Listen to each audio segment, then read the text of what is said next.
Assalamualaikum warahmatullahi wabarakatuh. Perkenalkan, saya Julisa Aprilia Kalugu, SH, dosen tetap pada Prodi Ilmu Hukum, Fakultas Hukum Universitas Negeri Gorontalo. Pada kesempatan kali ini, saya akan menyampaikan mata kuliah terkait dengan mata kuliah yang saya ampu, yang sesuai dengan bidang keahlian saya, yaitu mata kuliah Hukum Acara Peradilan Anak. Mata kuliah ini merupakan mata kuliah konsentrasi yang ditujukan pada semester 7 dengan kode mata kuliah JAB 65972. Mata kuliah ini berbobot 2 SKS dan diselenggarakan 16 kali pertemuan, 14 kali pertemuan materi, dan 2 pertemuan masing-masing ujian tengah semester dan ujian akhir semester. Mata kuliah ini membahas terkait Undang-Undang Sistem Peradilan Pidana Anak Nomor 11 Tahun 2012, kemudian membahas mengenai mekanisme diversi dan restoratif justice, kemudian membahas terkait masalah dalam jangka waktu penahanan, dan berikut membahas terkait bagaimana peraturan Mahkamah Agung Nomor 4 Tahun 2014 mengenai diversi dan bagaimana pengaturan diversi di berbagai negara. Tidak hanya itu saja, mata kuliah ini juga membahas terkait bagaimana penyelesaian proses peradilan, baik melalui jalur formal maupun di luar jalur formal dengan menggunakan pendekatan restoratif justice. Kemudian bagaimana pengadilan membatasi kenakalan anak nakal agar tidak overcrowded.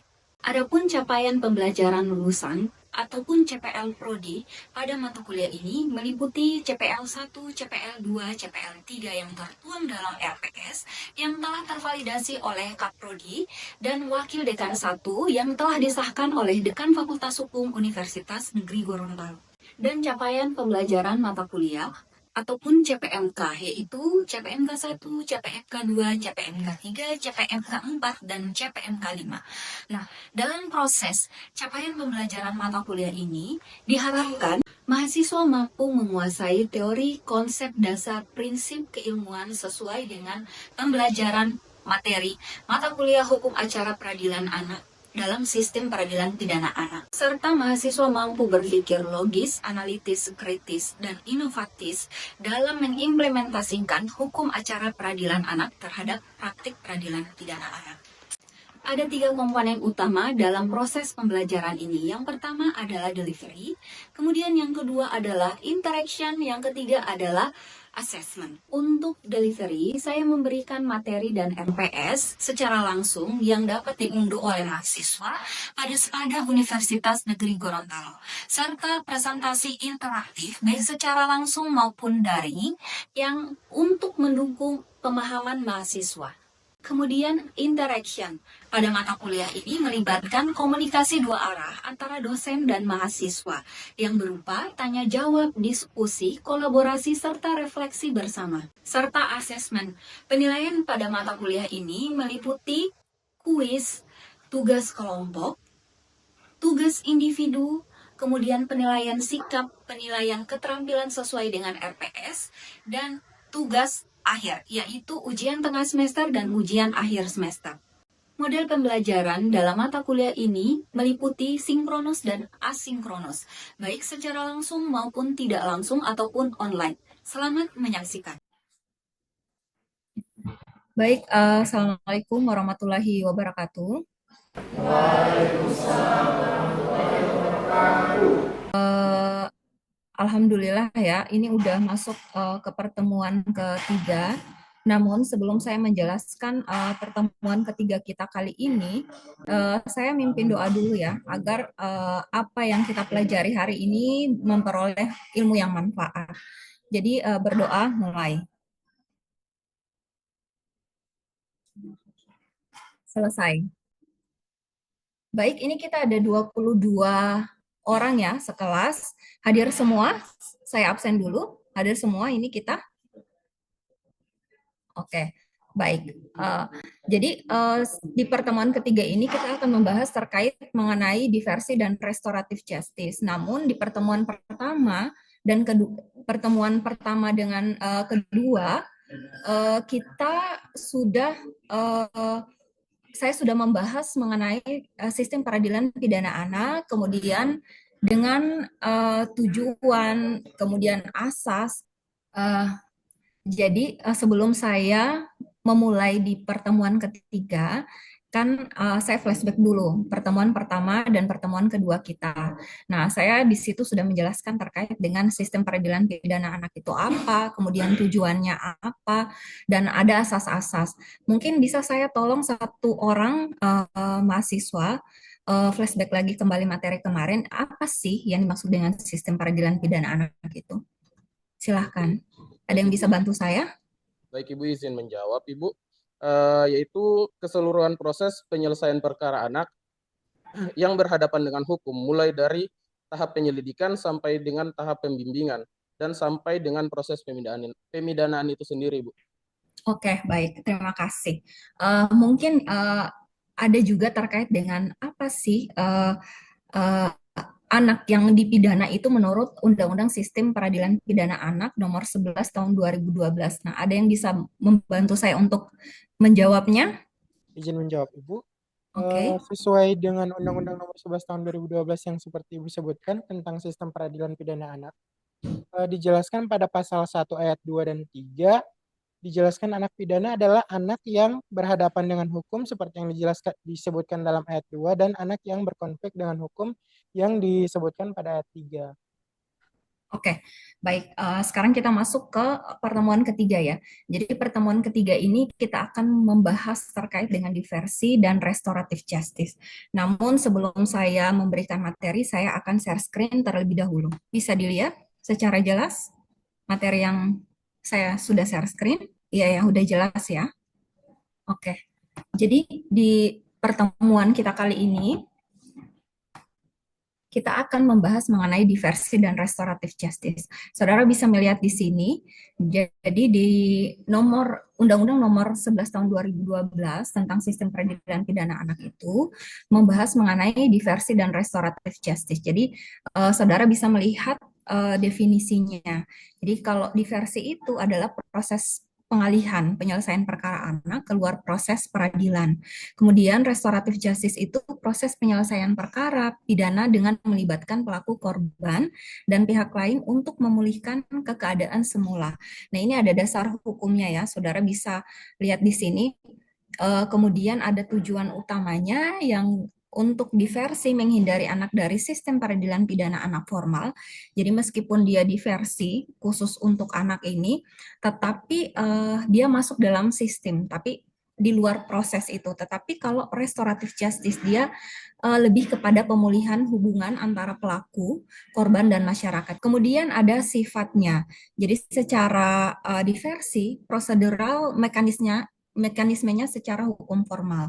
Sementara kalau restoratif justice itu filosofisnya itu substansial dan lebih kepada nilai-nilai keadilan dalam pemulihan terhadap korban anak dan pelaku juga. Kemudian ada terkait dengan tahapan penerapan ya. Nah, tahapan penerapan ini khusus untuk diversi sendiri dilakukan di tingkat penyidikan, penuntutan, dan persidangan. Jadi kalau dalam proses diversi ini dia 7 hari. Jadi kalau tidak mendapatkan diversi itu naik lagi ke kejaksaan.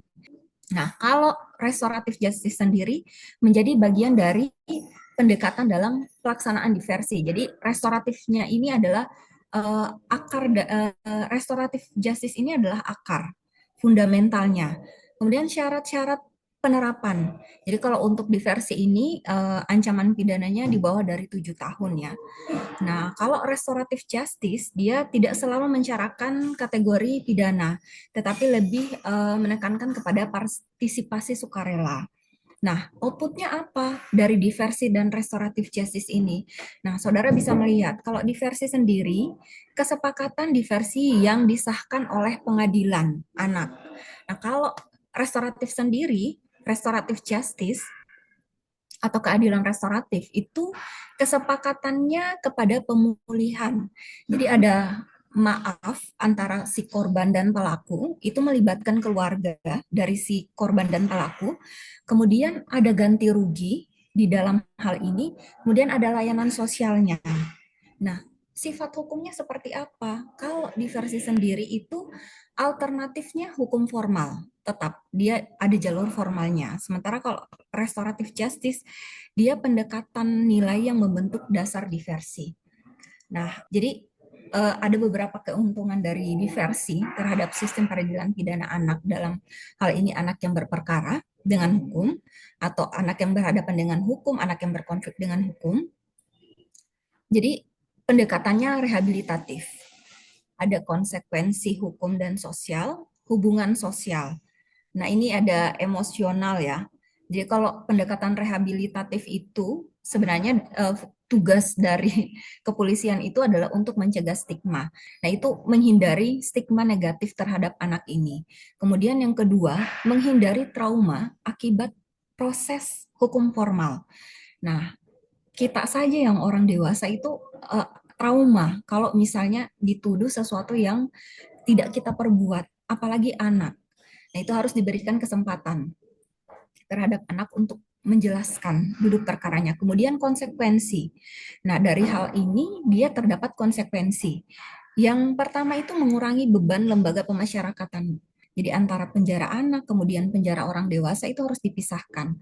Kalau misalnya tidak dipisahkan, otomatis secara langsung itu anak itu adalah peniru yang ulung. Nah, kalau misalnya disatukan dengan orang yang suka memperkosa, otomatis mereka akan belajar cara-caranya seperti apa gitu. Yang merampok mereka akan belajar, dari pencurian ringan mereka akan belajar. Kemudian menghindari label narapidana yang seperti sebelumnya saya sudah menjelaskan juga, ini menghindari stigma negatif masyarakat terhadap anak tersebut. Kemudian mengurangi resiko pembalasan. Nah, mengurangi resiko pembalasan, kita aja yang orang dewasa kalau dibuat yang tidak sesuai, itu kan ada rasa keinginan untuk membalas ya. Nah, begitu juga dengan anak kecil. Kemudian hubungan sosial. Jadi keuntungan diversi di sini ini adalah mendorong perdamaian antara pelaku dan korban. Jadi harus ada kesepakatan perdamaian antara pelaku dan korban terlebih dahulu. Kemudian yang berikut adalah memelihara hubungan keluarga dan komunitas. Jadi biar terpelihara antara hubungan keluarga dan komunitas ini. Terus memberikan kesempatan untuk tumbuh dan berubah. Nah, tidak ada manusia yang sempurna, tetapi untuk anak harus tumbuh dan berkembang. Mereka belajar, jadi ada proses belajar.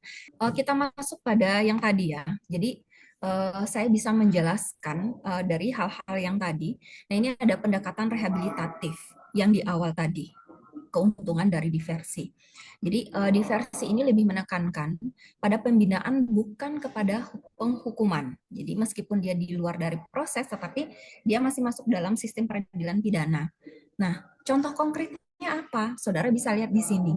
Jadi ada seorang anak yang berusia 15 tahun, kemudian dia tertangkap mencuri, misalnya ini mencuri di toko swalayan, kemudian dia melalui tahapan atau mekanisme diversi. Nah, anak tersebut diproses di pengadilan, melainkan anak tersebut itu lebih diarahkan untuk mengikuti program pembinaan sosial dan konseling psikologi yang difasilitasi oleh pemasyarakatan Bapas serta kegiatan kerja dan komunitas, misalnya selama 3 bulan ya.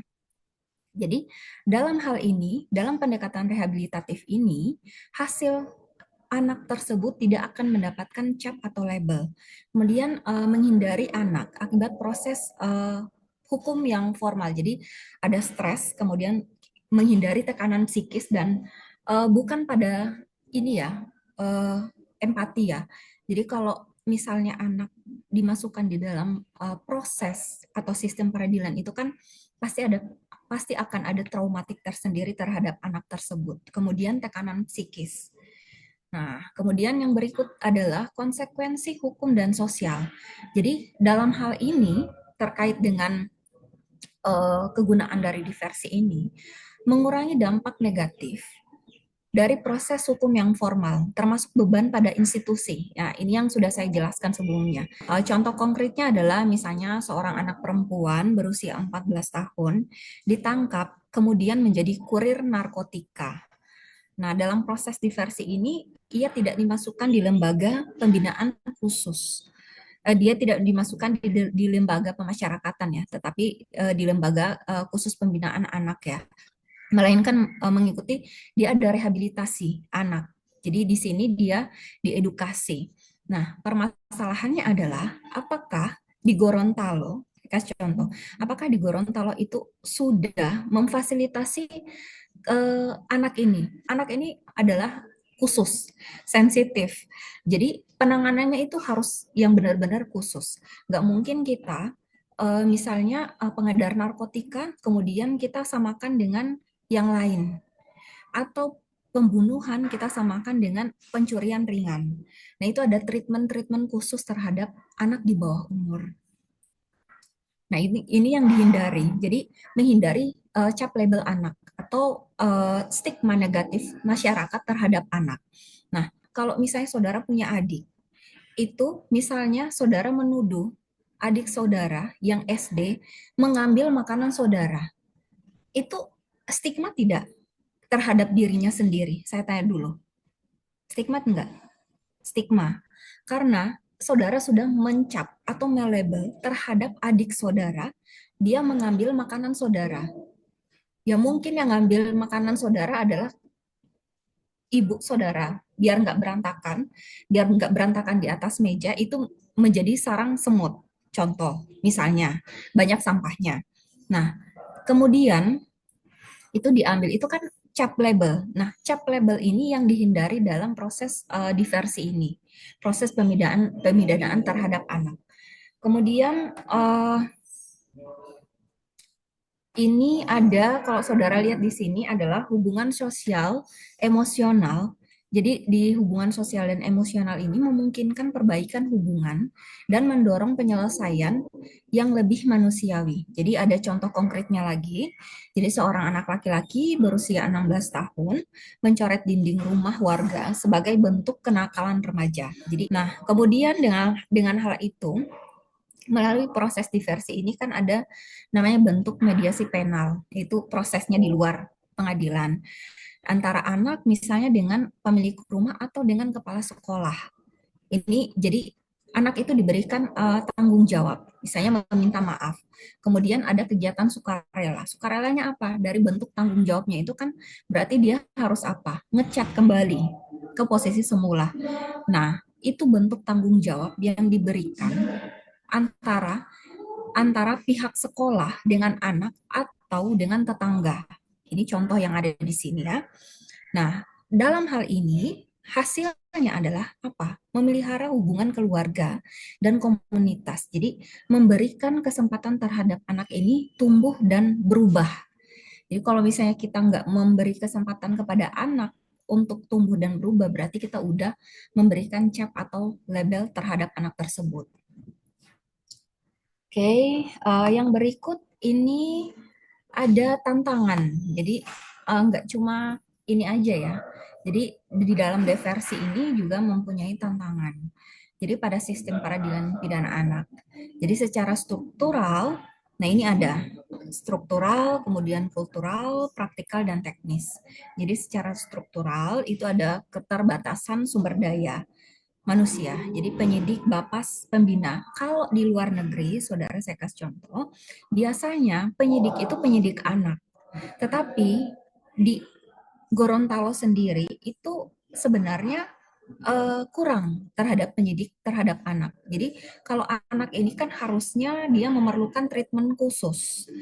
Jadi tidak bisa orang yang menangani perkara dewasa kemudian tiba-tiba menjadi penyidik anak. Biasanya penyidik anak itu ada kategori yang khusus gitu. Misalnya dia mengikuti kegiatan lapangan selama atau workshop atau kegiatan rutin misalnya 2 tahun berturut-turut sehingga mereka mendapatkan sertifikat untuk penyidik anak. Kemudian bapas dan pembina juga itu berbeda treatmentnya. Minimnya perspektif. Jadi keadilan restoratif di masyarakat ini secara kultural itu lebih minim perspektif, ya praktikal dan teknis. Jadi lemahnya koordinasi antara kepolisian, jaksa, LPA, dan lain-lain. Jadi treatment yang kita berikan sebenarnya harus disesuaikan dengan, kalau menurut saya harus disesuaikan dengan lahirnya si anak ini. Karena cara komunikasi kita Gen milenial dengan Gen Z itu agak berbeda. Apalagi sekarang sudah sangat ini sekali ya, IT itu sudah sangat berkembang zaman, globalnya sudah sangat luas. Nah, itu agak berbeda komunikasi. Nah, kemudian struktural. Nah, ini infrastruktur itu terbatas. Jadi ada ruang mediasi, lembaga pembinaan. Nah, itu juga terbatas. Kultural, jadi ada pandangan publik yang mengutamakan kepada punishment atau hukuman. Nah, ini tidak bisa sama sekali. Nah, kadangkala kultural kita itu harus dihukum dulu biar dia kapok. Sebenarnya enggak. Nah, anak, saudara kalau misalnya punya adik, itu kadang-kala kalau misalnya saudara bersuara keras atau dia melanggar, itu kan pasti kena hukuman, harus di judge dulu kan, harus di label dulu kan. Sebenarnya nggak gitu.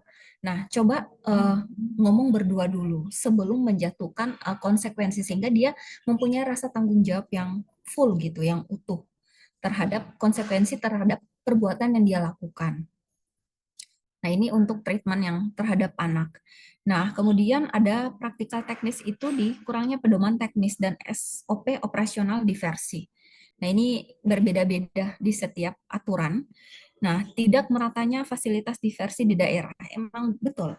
Saya melihat sendiri, saudara kan sekarang udah semester 7, berarti udah dalam proses MBKM ya. Jadi memang apa namanya dalam fasilitas diversi di daerah itu memang tidak sama. Nah, ini fasilitas diversi ini sangat kurang di daerah-daerah. Sementara kita sendiri itu membutuhkan itu gitu loh. Dan semakin maraknya tindak pidana terhadap anak ini. Nah, kemudian berikutnya adalah rendahnya pemahaman. Jadi aparat penegak hukum soal pendekatan humanis.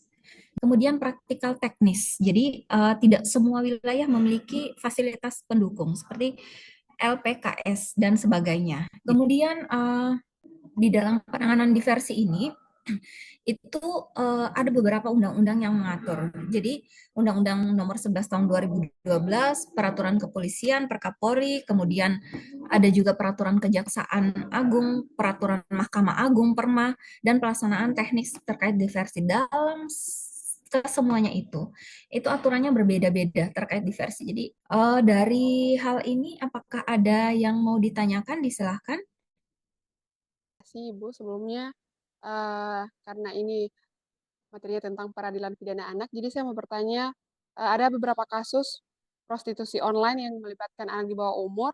Jadi kasus ini anak tersebut mau, tapi ada pengaruh lingkungan dan kurangnya pengawasan keluarga serta adanya pihak ketiga seperti mucikari. Jadi pertanyaannya itu yaitu apakah anak yang terlibat dalam prostitusi online ini tetap dapat diperlakukan sebagai pelaku tindak pidana atau semestinya diposisikan sebagai korban? Baik, apakah posisi anak ini diperlakukan sebagai korban ataupun pelaku?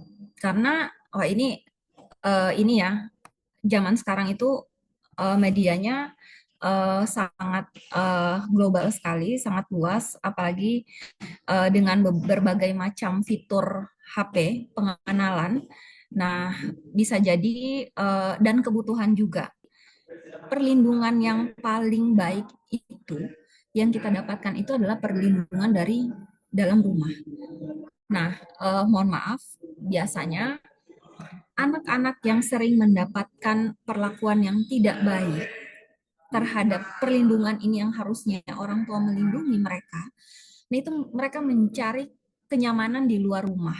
Bagaimana posisi anak tersebut? Apakah ditempatkan sebagai pelaku atau korban? Harusnya korban ya. Jadi anak ini adalah korban dari rumah. Korbannya apa? Bisa jadi tidak ada perlindungan yang dia dapatkan dari orang tuanya. Yang mana hal ini perlindungan utama yang harusnya didapatkan di dalam rumah itu dia tidak dapatkan sama sekali. Kemudian dia mencari di luar rumah. Nah, bagaimana dengan ketika didapati ini? Nah, itu kan harus ada penanganan khusus anak. Apalagi anak yang di bawah umur. Itu ya. Mungkin ada pertanyaan lagi? Saya ingin bertanya Ibu, kondisi apakah seorang anak dapat dipidana. Misalnya, anak tersebut melakukan tindak pidana yang tergolong dalam extraordinary crime, misalnya terlibat dalam penyelundupan narkoba, apakah akan tetap mendapatkan treatment khusus seperti yang Ibu jelaskan?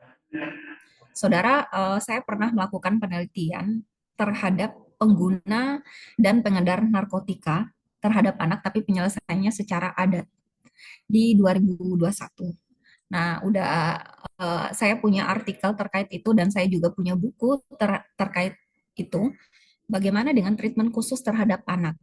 Nah, kalau treatment khusus terhadap anak pengguna dan pengedar kan kita harus melihat dulu apakah anak ini masuk dari pengguna ataupun pengedar. Bisa jadi kedua-duanya. Jadi cuma korban dari orang dewasa karena kebutuhan perekonomian, lagi-lagi kita perekonomian ya, status sosialnya. Jadi perekonomian itu yang sehingga membuat si anak ini terjerat dari hal itu. Bagaimana dengan treatment khusus? Nah, kalau misalnya pengguna narkotika itu, kalau saudara ke lapas anak itu, biasanya mereka punya treatment khusus anak untuk pengguna narkotika sendiri, yang agak susah karena terkait dengan anak ini memang membutuhkan penanganan yang khusus. Itu dari saya. Baik, mungkin karena sudah sudah dua yang bertanya, mungkin terakhir dari penyampaian materi saya ini. Jadi dalam hal ini adalah prinsip perlindungan anak. Kalau saudara lihat di sini adalah dalam hal ini Undang-Undang Sistem Peradilan Pidana Anak ini lebih filosofisnya kepada kepentingan yang terbaik bagi anak. Jadi kelangsungan hidup dan tumbuh kembang anak itu lebih diutamakan. Jadi tidak ada non diskriminasi, tetapi harus ada partisipasi dari berbagai pihak.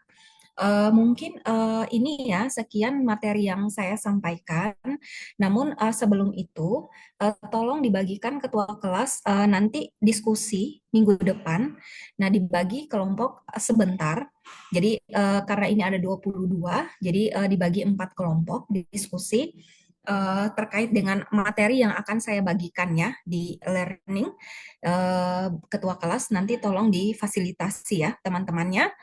Mungkin sekian pertemuan kita yang ketiga, nanti kita akan bertemu kembali di pertemuan keempat dengan diskusi. Baik, Assalamualaikum warahmatullahi wabarakatuh. Baru saja Anda menyaksikan proses pembelajaran mata kuliah saya pada sesi ketiga yang berfokus pada penyelesaian perkara pidana anak menggunakan diversi dan restoratif justice. Diharapkan mahasiswa mampu memahami tata cara proses penyelesaian perkara baik di luar proses peradilan maupun di dalam proses peradilan. Saya berharap materi yang telah saya sampaikan ini bermanfaat sebesar-besarnya kepada mahasiswa, baik secara substansi maupun praktek yang ada di lapangan. Terima kasih saya ucapkan kepada Kemendikti Saintek dan seluruh tim sertifikasi dosen Smart 2025 atas kesempatan dan dukungannya. Saya juga mengucapkan terima kasih kepada pimpinan Universitas Negeri Gorontalo, kolega dosen, dan mahasiswa yang telah berkontribusi pada proses pembelajaran ini. Demikian yang dapat saya sampaikan, semoga bermanfaat dan menjadi upaya peningkatan mutu kualitas pendidikan tinggi di Indonesia. Wassalamualaikum warahmatullahi wabarakatuh.